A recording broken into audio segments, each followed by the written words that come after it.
you work with projects that try to get off the grid? All the time. Okay, People want to get off the grid because it saves them money. a lot of money. They don't want to be on the grid. They are saving money. If you tell people, if you invest in solar panels, which are low maintenance and high efficiency, and they last a long time, and you're able to promote that as a money saving venture, then it becomes a money making venture. Right. Imagine the schools, the hospitals, the hotels, all of those public buildings. They have huge consumption of energy of mechanical air conditioning.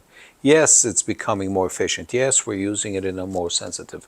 But to really be able to take it off the grid, that's step number one. That makes us a lot of money.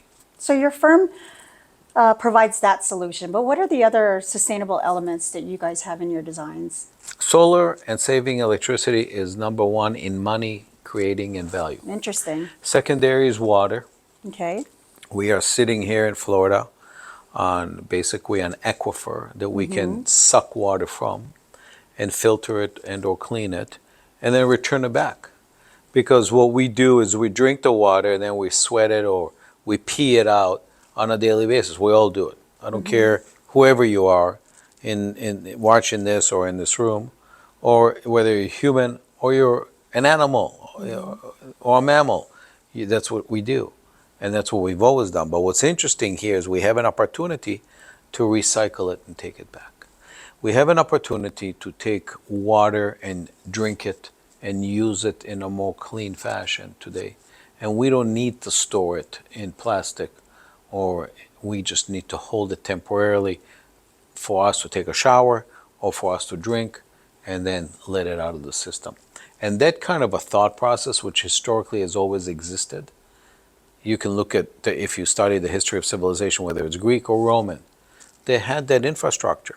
When you look at the Roman roads and how the slope and how the roads were the connection of all throughout the world, which moved their armies, then you have, they collect the water. Oh, they have an aqueduct. I got it. What do they do with? Then you start to understand that people historically in past civilizations have done it.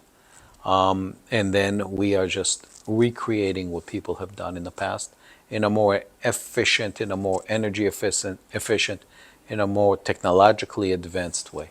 And it's very cutting edge and very quick.